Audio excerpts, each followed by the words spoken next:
नमस्कार साथियों, बहुत बहुत स्वागत है आपका उपनिषद क्लासेस कोटा में। दोस्तों आज हम बात करेंगे राजस्थान भूगोल के बहुत ही महत्वपूर्ण प्रश्नों के संबंध में। और दोस्तों ये प्रश्न होंगे वन लाइनर फॉर्मेट में, जो कि याद करने में बहुत ही ईजी रहेंगे। देखिए दोस्तों, राजस्थान भूगोल के प्रश्न राजस्थान की सभी प्रतियोगिताएं परीक्षाओं में पूछे जाते हैं, इसलिए ये सभी प्रश्न हमारे लिए बहुत ही महत्वपूर्ण बन जाते हैं। और दोस्तों हमने जो सीरीज शुरू की है, ये शुरू की हमने REET mains teacher grade third को ध्यान में रखते हुए। देखिए टीचर ग्रेड थर्ड का रीट मेंस का जो सिलेबस है, उस सिलेबस के टॉपिक के अनुसार ही हमने सीरीज को बनाया है। तो आज जो हमारा टॉपिक रहेगा, फर्स्ट टॉपिक जो हमारा रहेगा दोस्तों, वो रहेगा राजस्थान का भौगोलिक स्वरूप। क्या रहेगा दोस्तों? राजस्थान का भौगोलिक स्वरूप हमारा टॉपिक रहेगा। और राजस्थान के भौगोलिक स्वरूप से संबंधित जो महत्वपूर्ण प्रश्न बन सकते हैं, उन्हीं प्रश्नों का संग्रह आज की इस सीरीज में हमने किया है। तो दोस्तों शुरू करते हैं मेरे साथ। मैं नरेंद्र सिंह गौड़, आपका दोस्त, आपका सहयोगी। शुरू करते हैं पहले प्रश्न के साथ। देखिए दोस्तों, पहला प्रश्न क्या आता है यहाँ पर राजस्थान का भौगोलिक स्वरूप के अंतर्गत।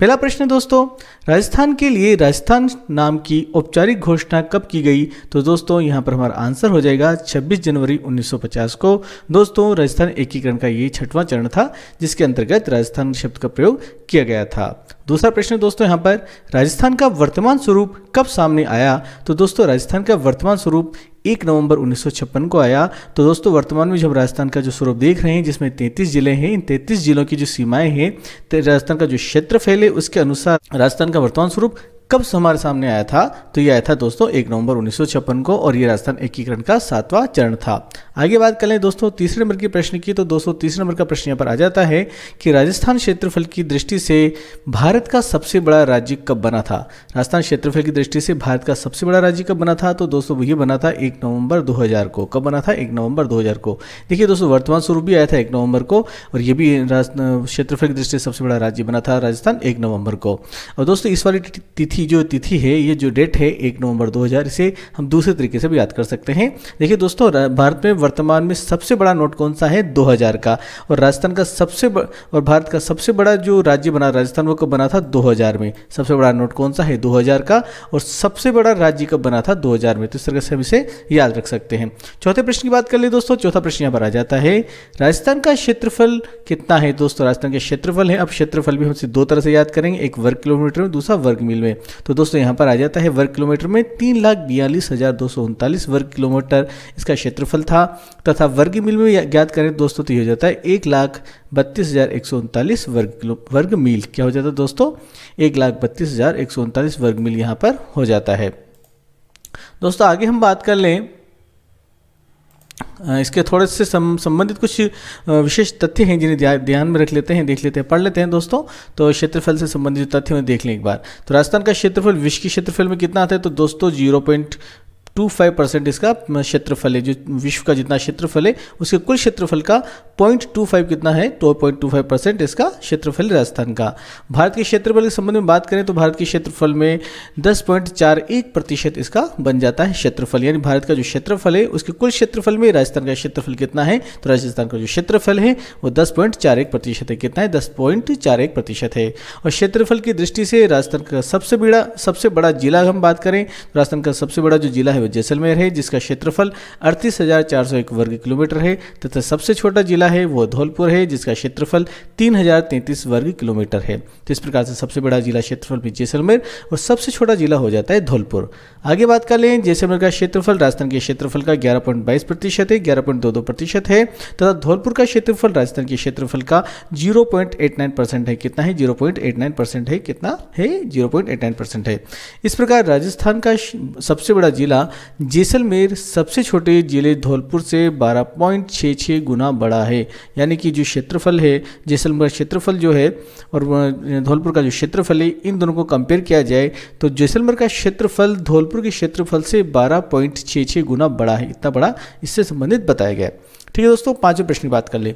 पांचवा प्रश्न दोस्तों यहाँ पर, राजस्थान के पूर्वी भाग और पश्चिमी भाग के मध्य समय अंतराल कितना है? यानी ये कहा गया है कि पूर्वी भाग जहाँ पर सूर्योदय होता है सबसे पहले धौलपुर में, और पश्चिमी भाग जहाँ पर कि सूर्यास्त होता है जैसलमेर में, तो पूर्व से लेकर पश्चिम तक का जो समय अंतराल पूछा गया है, यानी कि सूर्य के उदय होने, धौलपुर में उदय होने और जैसलमेर में उदय होने पर कितना अंतर आता है? तो दोस्तों इस समय में अंतर आ जाता है लगभग 35 मिनट 8 सेकंड या 36 मिनट भी हम बोल सकते हैं। तो इसका आंसर हो जाता है 35 मिनट 8 सेकंड या 36 मिनट।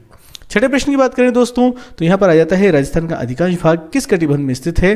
तो राजस्थान का अधिकांश भाग है उपोष्ण या शीतोष्ण कटिबंध में स्थित है। किस में स्थित है दोस्तों, उपोष्ण या शीतोष्ण कटिबंध में स्थित है। सातवां प्रश्न है यहाँ पर राजस्थान में कर्क रेखा की लंबाई कितनी है। राजस्थान में कर्क रेखा की लंबाई पूछी गई दोस्तों। तो राजस्थान में कर्क रेखा की जो लंबाई है वो कितनी है, 26 किलोमीटर है। कितनी है दोस्तों, 26 किलोमीटर है। अब कर्क रेखा से संबंधित कुछ तथ्यों को यहाँ पर हम देख लेते हैं। तो सबसे पहले बात करें, कर्क रेखा बांसवाड़ा जिले के मध्य से गुजरती है जो कि कुशलगढ़ तहसील है, तथा शेष से गुजरती है, तथा डूंगरपुर की जिले के दक्षिण से चिखली गांव से गुजरती है। कहने का अर्थ यहाँ पर है कि बांसवाड़ा में जो कुशलगढ़ तहसील है वहां से तो गुजरती है कर्क रेखा, इस प्रकार से बांसवाड़ा के मध्य से गुजरी। और दूसरी प्रकार से और दूसरा देखा जाए डूंगरपुर, तो डूंगरपुर के दक्षिण से गुजरती है। जो स्थान है दक्षिण में जो स्थान आता है डूंगरपुर वो है चिखली गाँव। कौन सा दोस्तों, चिखली गाँव है। आगे बात करें, राजस्थान का अधिकांश भाग कर्क रेखा के उत्तर में स्थित है। देखिए दोस्तों डूंगरपुर और बांसवाड़ा दोनों राजस्थान के दक्षिण में, तो इस प्रकार से राजस्थान का जो अधिकांश भाग आ जाता है वो किस में आ जाता है, कर्क रेखा के उत्तर में आ जाता है। कर्क रेखा के सर्वाधिक नजदीक शहर की बात करें तो कर्क रेखा के सर्वाधिक नजदीक शहर जो है वह है बांसवाड़ा। कौन सा शहर है दोस्तों, बांसवाड़ा। और कर्क रेखा को माही नदी 2 बार काटती है। कितनी बार काटती है, माही नदी 2 बार काटती है कर्क रेखा को। ठीक है दोस्तों, आगे बात कर लेते हैं दोस्तों। सूर्य की किरणों का सर्वाधिक सीधापन कौन सी जिले में होता है। तो पूछा गया कि सूर्य की जो किरणें होती हैं उनका सर्वाधिक सीधापन यानी सीधी जो किरणें होती हैं सबसे अधिक गर्मी जहाँ पड़ सकती है वो कौन सा है, कौन सा क्षेत्र है, वो है बांसवाड़ा। यहाँ पर सीधी किरणें पड़ती हैं किसकी, सूर्य की। देखिए दोस्तों यहाँ पर प्रश्नों को इस प्रकार से याद किया जा सकता है कि देखिए यहाँ पर पूछा गया कि सीधापन, इसमें बांस भी क्या होते हैं, बिल्कुल सीधे होते हैं। और यहाँ पर पूछा गया सीधापन पूछा गया, तो इस प्रकार से आप इसे याद रख सकते हैं कि बांसवाड़ा भी सीधे, बांस भी सीधे होते हैं और सूर्य की जो किरणें हैं वो भी सीधी पड़ती है। तो कहाँ पड़ेगी, बांसवाड़ा में पड़ेगी। 9वें प्रश्न की बात कर लें दोस्तों, सूर्य की किरणों का सर्वाधिक तिरछापन कौन से शहर में होता है। तो दोस्तों इसका आंसर हो जाएगा गंगानगर या श्री गंगानगर हम इसे कहते हैं दोस्तों। तो जो गंगा नदी है दोस्तों टेढ़ी मेढ़ी तिरछी धारा में बहती है, तो इस प्रकार से याद रख सकते हैं कि गंगा नदी टेढ़ी मेढ़ी तिरछी धाराओं में बहती है। उसी प्रकार से सूर्य की जो किरणें होती हैं उसकी जो सर्वाधिक तिरछापन कहाँ पर होगा, वो कहाँ होगा, गंगानगर में होगा। ठीक है दोस्तों, इस प्रकार से इसे याद कर सकते हैं। आगे 10वें प्रश्न की बात करें, मिट्टी का अवनालिका अपरदन सर्वाधिक करने वाली नदी कौन सी है। मिट्टी का अवनालिका अपरदन सर्वाधिक करने वाली नदी कौन सी है। तो दोस्तों इस नदी का नाम है कौन सी है, चंबल नदी है। कौन सी दोस्तों, चंबल नदी। 11वें प्रश्न की बात करें दोस्तों, राजस्थान के विखंडित जिले कौन से हैं। राजस्थान के विखंडित जिले पूछा गया है दोस्तों, तो यहाँ पर हमारा जो आंसर हो जाएगा वो हो जाएगा अजमेर व चित्तौड़गढ़। क्या हो जाएगा दोस्तों, अजमेर व चित्तौड़गढ़। 12वां प्रश्न दोस्तों यहाँ पर, राजस्थान के मध्य में स्थित गांव कौन सा है। राजस्थान के मध्य में स्थित गांव कौन सा है। तो दोस्तों गांव का नाम है लापोलाई नागौर। कौन सा है दोस्तों, लापोलाई नागौर गांव हो जाता है इस प्रश्न का आंसर। दूसरा बस सेम प्रश्न है लेकिन इसमें पूछा गया है अलग तरीके से कि सैटेलाइट सर्वे के अनुसार राजस्थान के मध्य में स्थित गांव कौन सा है। सैटेलाइट सर्वे के अनुसार राजस्थान के मध्य में स्थित गांव कौन सा है दोस्तों। तो हमारा जो प्रश्न है इसका जो आंसर हो जाएगा वो हो जाएगा गगराना नागौर। क्या हो जाएगा दोस्तों, गगराना नागौर इसका आंसर हो जाएगा। 14वें प्रश्न की बात करें दोस्तों, यहाँ पर आ जाता है विश्व की प्राचीनतम वलित पर्वतीय श्रृंखला कौन सी है। विश्व की प्राचीनतम वलित पर्वतीय श्रृंखला कौन सी है दोस्तों। तो यह है अरावली पर्वतमाला या अरावली पर्वत श्रृंखला इसे कहा जाता है। दोस्तों बहुत ही गर्व की बात है कि विश्व की जो प्राचीनतम वलित पर्वतीय श्रृंखला है वो राजस्थान में है और वह है अरावली पर्वतमाला। कौन सी है, अरावली पर्वतमाला। आगे 15वें प्रश्न की बात कर लें, अरावली पर्वतमाला का निर्माण काल कौन सा है। अरावली पर्वतमाला का निर्माण काल कौन सा है। तो दोस्तों इसका जो आंसर हो जाएगा वो हो जाएगा प्री कैम्ब्रियन काल है। कौन सा है, प्री कैम्ब्रियन काल इसका आंसर हो जाएगा। इसमें एक नोट देख लेते हैं, अरावली पर्वतमाला अवशिष्ट पर्वतमाला तथा वलित पर्वतमाला है। ठीक है दोस्तों, आगे बात करें 16वें नंबर के प्रश्न की। अरावली व हाड़ौती का पठार भारत के किस पठार का हिस्सा है। अरावली व हाड़ौती का पठार भारत के किस पठार का हिस्सा है। तो दोस्तों जो हमारा आंसर हो जाएगा वो हो जाएगा भारत के प्रायद्वीपीय पठार का, भारत के प्रायद्वीपीय पठार का हिस्सा है। 17वां प्रश्न दोस्तों यहाँ पर, राजस्थान के मरुस्थल में मैदान भारत के किस मैदान का हिस्सा है। राजस्थान का जो मरुस्थल मैदान है वो भारत के किस मैदान का हिस्सा है। तो दोस्तों ये भारत के उत्तर विशाल मैदान का हिस्सा है। किसका हिस्सा है, भारत के उत्तर विशाल मैदान का हिस्सा है। अब दोस्तों राजस्थान के विस्तार से संबंधित 2 प्रश्नों को देख लेते हैं, फिर हम तो बाद में इस बारे में थोड़ा सा डिटेल में बात करेंगे। तो यहाँ पर प्रश्न आता है राजस्थान के अक्षांशीय विस्तार का अंतर कितना है। अब दोस्तों यहाँ पर अक्षांशीय विस्तार पूछे गए।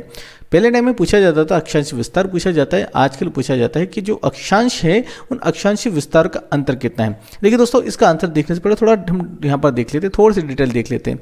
जैसे हमने बताया, जिसमें आप जैसे आप जानते हैं कि 23.03 उत्तरी अक्षांश से 30.12 उत्तरी अक्षांश किसका विस्तार है, राजस्थान का विस्तार है। तो इन दोनों का जो अंतर निकालते हैं तो क्या आता है दोस्तों, 60°9' आता है। क्या आता है, 60°9' इसका आंसर आ जाता है। तो दोस्तों इस चीज़ को आपने पहले भी पढ़ा हुआ है। यहाँ पर ये देखिए जो नोट जो मैंने डाला हुआ है, ये नोट आपने पहले भी पढ़ा होगा कि 23.03 उत्तरी अक्षांश जो कि बोरकुंड गाँव बांसवाड़ा से प्रारंभ होता है और से 30.12 उत्तरी अक्षांश कोणागांव श्रीगंगानगर में समाप्त होता है। तो ये से अक्षांशीय विस्तार हो जाता है राजस्थान का। और जब इन दोनों का अंतर निकालते हैं तो क्या अक्षांशीय विस्तार का अंतर क्या आ जाता है, 60°9' आ जाता है और ये हमारा यहाँ पर आंसर हो जाता है। ठीक है दोस्तों, राजस्थान की उत्तर से दक्षिण तक की कुल लंबाई की बात करें दोस्तों, तो राजस्थान की उत्तर से दक्षिण तक की जो कुल लंबाई हो जाती है वो 826 किलोमीटर हो जाती है। कितनी हो जाती है दोस्तों, 826 किलोमीटर हो जाती है। नेक्स्ट बात कर लें 1900 प्रश्न की। तो 1900 प्रश्न यहाँ पर आता है राजस्थान का देशांतरीय विस्तार का अंतर कितना है। अब जैसे पहले अक्षांशीय विस्तार की बात की थी, अब देशांतरीय विस्तार की बात करते हैं। तो देशांतरीय विस्तार का जो आंसर है दोस्तों 8°47' है, 8°47' है। कितना है, 8°47' है। दोस्तों इसका थोड़ा सा नोट जो हमने दिया डिटेल देख लेते हैं कि राजस्थान का जो देशांतरीय विस्तार उसे भी एक बार देख लें। तो राजस्थान का जो देशांतरीय विस्तार आता है दोस्तों 69°30 पूर्वी देशांतर कटरा गांव जैसलमेर से प्रारंभ होता है। तो 78°17' पूर्वी देशांतर सिलान गांव धौलपुर पर यह समाप्त हो जाता है। कि मध्य ये आ जाता है, क्या आ जाता है, राजस्थान का देशांतरीय विस्तार आ जाता है। यानी कि 69°30 पूर्वी देशांतर से राजस्थान प्रारंभ होकर 78°17 पूर्वी देशांतर पर राजस्थान की सीमा समाप्त हो जाती है। तो प्रारंभ होती है कटरा गांव जैसलमेर से और समाप्त हो जाती है सिलान गांव धौलपुर में। इस प्रकार से 69°30 और 78°17 पूर्वी देशांतर दोनों का अंतर देखा जाता है। तो देशांतरीय विस्तार का जो अंतर आता है वो आता है दोस्तों 8°47' आता है। कितना आता है, 8°47' और ये हमारा आंसर यहाँ पर आ जाता है 8°47' देशांतरीय विस्तार का अंतर। राजस्थान की पूरब से पश्चिम तक की कुल चौड़ाई की बात करें दोस्तों तो ये हो जाती है हमारी पूरब से पश्चिम तक की कुल चौड़ाई जाती है 869 किलोमीटर। कितनी होती है, 869 किलोमीटर। अब जब लंबाई और चौड़ाई का अंतर देखा जाए, राजस्थान की लंबाई और चौड़ाई का अंतर देखा जाए तो आ जाता है हमारा कितना, 43 किलोमीटर आ जाता है। कितना आ जाता है, 43 किलोमीटर। आप इसे इस प्रकार यहाँ पर भी देख सकते हैं। 869 में से जब 826 को हम घटाते हैं तो हमारा आंसर आता है 43 और इस प्रकार से हो जाता है 43 किलोमीटर का आंसर हो जाता है दोस्तों। तो इस प्रकार से राजस्थान की भौगोलिक स्वरूप से संबंधित महत्वपूर्ण प्रश्नों को आज हमने देख लिया दोस्तों। ज़्यादा प्रश्न हम कवर कर सकते थे लेकिन हमें सिर्फ महत्वपूर्ण प्रश्नों को देखना था क्योंकि बहुत से प्रश्न पुराने हो चुके हैं, पूछे नहीं जाते। अब हम उन्हीं प्रश्नों को यहाँ पर कवर करेंगे जो कि इंपॉर्टेंट है। तो दोस्तों मिलते हैं अगले वीडियो में, तब तक के लिए बहुत बहुत धन्यवाद। जय हिंद, जय भारत। दोस्तों आप हमारे सीरीज से जुड़े रहिए, आप हमारे चैनल से जुड़े रहिए। आपको रीट मेंस के जो क्वेश्चन है 2023 के रिलेटेड, जो रीट के जो पेपर आने वाला है उससे रिलेटेड आपको बहुत सारे यहाँ पर सीरीज में बहुत सारे कंटेंट आपको मिलेंगे और समय समय पर हम आपको बहुत सारे ऑब्जेक्टिव प्रश्न भी आपको देते रहेंगे, एमसीक्यूज देते रहेंगे, वन लाइनर क्वेश्चन आपको देते रहेंगे। ठीक है दोस्तों, मिलते हैं नेक्स्ट वीडियो में। बहुत बहुत धन्यवाद।